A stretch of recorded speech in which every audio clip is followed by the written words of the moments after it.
Hello friend, क्या हाल लोग है। तो आज हम बात करेंगे अपनी हार्डवेयर शॉप को कैसे चलाएं।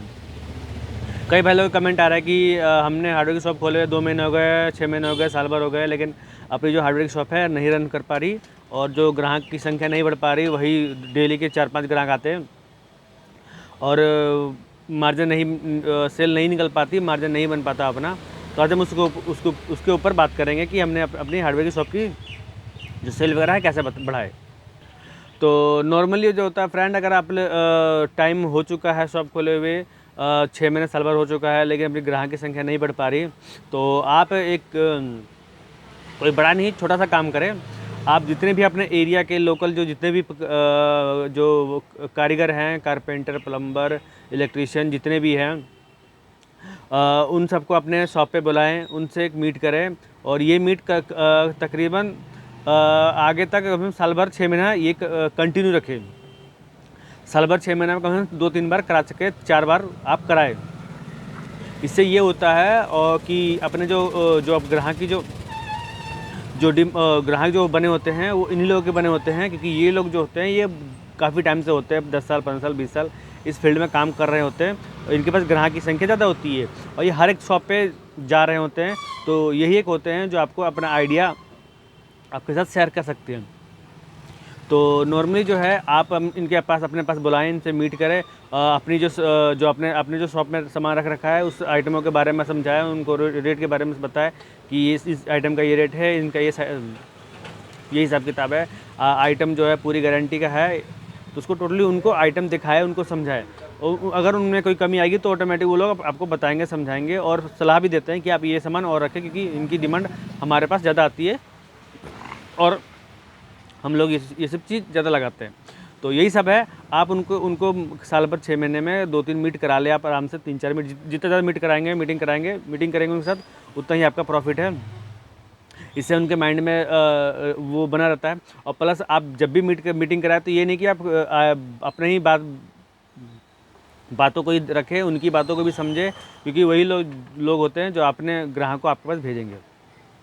प्लस उनके जब आप मीट करें तो कुछ खाने पीने का कुछ उनके लिए रखे जुगाड़, ताकि कुछ गिफ्ट वगैरह रख ले उनके लिए, ताकि वो लोग मीटिंग में आए। नहीं तो बहुत ऐसे जो मिस्त्री वगैरह होते हैं वो फर्स्ट टाइम आते जाते, लेकिन सेकेंड टाइम वो नहीं आते, क्योंकि उनको लगता है वो सिर्फ बातें करने के लिए दुकानदार बुलाता है, वो गिफ्ट वगैरह कुछ देता नहीं है, कुछ खाने पीने को नहीं देता है। तो उस लालच में वो लोग आते हैं, आपकी बातों को समझते हैं, सुनते हैं, औरों को भी पकड़ लेकर के आते हैं और वो आपके काम को आगे तक बढ़ाते हैं। तो इस तरीके से, क्योंकि देखो कंपनी वाले हैं, कंपनी के हिसाब से काम नहीं हो पाएगा, क्योंकि कंपनी वाले कब आएंगे कब नहीं आएंगे उसका कोई वो नहीं है।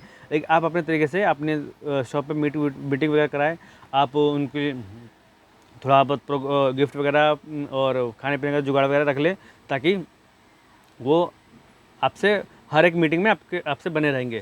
क्योंकि आप फर्स्ट टाइम आप बुला लोगे, आ तो जाएंगे, लेकिन आप उनके ऊपर खर्चा नहीं करोगे तो उनको लगेगा कि ये तो बस टाइम पास करने, बात करने के लिए, अपने फ़ायदे के लिए बुलाता है, हमें कुछ मिलता जुलता कुछ नहीं है, तो हम क्या करने जाएँ। तो गिफ्ट वगैरह आप खाने पीने का प्रोग्राम रखें और अपने आप ही वो आएंगे, औरों को भी लेके आएंगे। और पूरी जानकारी तो नहीं, लेकिन आधी से ज़्यादा जानकारी जो है, जो और शॉप की है, जो और ग्राहकों के साथ जो समस्या है, वो आपके साथ शेयर करेंगे, आपको बताएंगे। इससे ये आइडिया लग जाएगा कि जो आपके लोकल एरिया में क्या डिमांड है, क्या समस्या है, उसके हिसाब से आप माल रखें और जगह क्या क्या आइटम के रेट है। क्योंकि देखो हर एक शॉप पे जाओगे, आप किसी शॉप से रेट लेने जाओगे, वो आपको रेट नहीं देगा, इतनी जल्दी नहीं समझा पाएगा, नहीं बताएगा वो, तो आपको पता नहीं चला क्या हिसाब किताब है। लेकिन जो कारीगर होता है वो हर एक दुकान पे उठना बैठना उसके साथ होता है, उनका होता है। तो आप अपनी शॉप पे बुलाए, उनके साथ अपने उठना बैठना बना कर रखें, तो वो एक चीज़ आपकी डिटेल आपको अपने और दुकानों की डिटेल आपको आपके साथ शेयर करता रहेगा।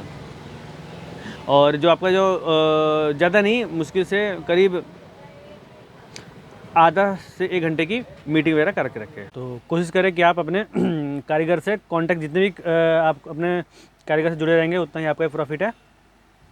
और हर महीने के दूसरे तीसरे दिन बाद आप एक मीटिंग जो है अपने शॉप पे ही रखें, इधर उधर नहीं, शॉप पे रखें, क्योंकि शॉप पे जब आते हैं लोग तो देखते हैं इधर क्या क्या सामान है, क्या सामान नहीं है, तो उस तरीके का है। और आप जो है कार्ड वगैरह है, जो अपनी तरीके से लिस्ट है उनको एक लिस्ट बना करके दे दीजिए कि भैया देखो ये सामान मेरे पास ये रेट का है, मेरे पास अवेलेबल है।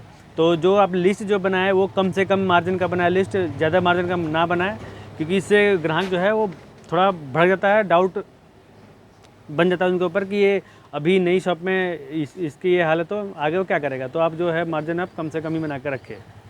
फिर जब कारीगर की जो जब कॉन्ट्रैक्ट जब ज़्यादा हो जाती है तो ऑटोमेटिक जो आपके पास सामान की जो रिक्वायरमेंट होती है बढ़ जाती है। तो आप अपने सामान में जो अपने माल में है उसमें भी अपना दिन पे दिन आइटमों को बढ़ाते रहें और अपने जो स्टॉक को दिन पे दिन बढ़ाते रहें, और जितना कोशिश हो सके उतना आप स्टॉक को बढ़ाते रहें। क्योंकि देखो समय, अगर आप उसमें समय दोगे तो समय के साथ साथ आपको माल भी चाहिए। माल सामान जब होगा, माल होगा तभी ग्राहक होंगे तो आपका माल मार्जिन होगा और माल बिकेगा अच्छे से। तो आप कोशिश करें कि जो आप कारीगर से कॉन्टैक्ट बना कर रखें और ग्राहक से भी कॉन्टैक्ट बना कर रखें, अपना जो हिसाब वगैरह है लिमिट से रखें, और मार्जिन वगैरह रेट वगैरह लिमिट से रखें, फालतू एक्स्ट्रा मार्जिन और लिमिट ना रखें।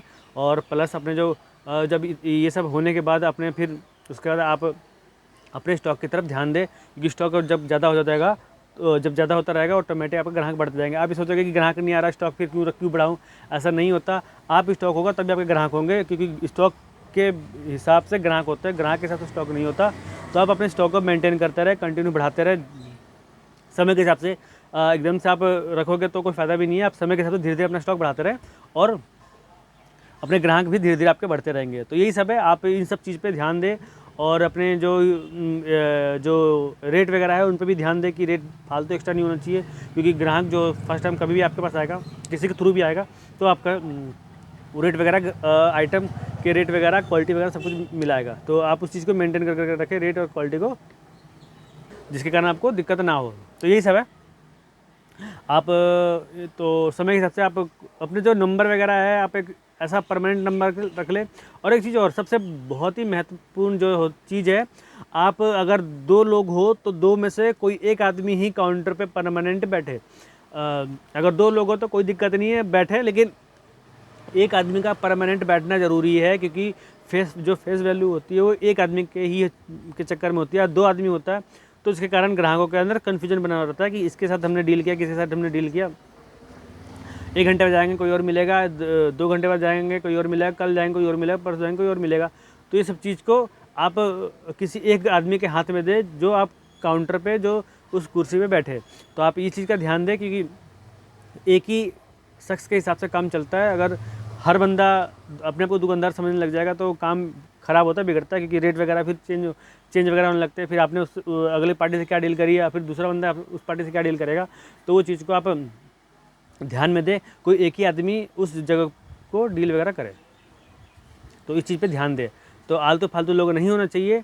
अगर 2 लोग हो पार्टनरशिप में शॉप पे तो कोई दिक्कत नहीं है, एक बंदा ही काउंटर पे दुकान पे अपने शॉप पे कुर्सी पे बैठे, क्योंकि 2 लोगों के अंदर कन्फ्यूजन होता है, ग्राहक कन्फ्यूजन में रहता है, इसके लिए वो चीज़ दिक्कत में आती है। तो ये सब चीज़ें आप अपने हिसाब किताब को मेंटेन करके चलें। तो ऐसे और भी कोई जानकारी हो तो आप मुझसे कमेंट करके पूछ सकते हैं, और ऐसी जानकारी मैं देता रहूँगा। तो आज के लिए इतना ही, नमस्कार।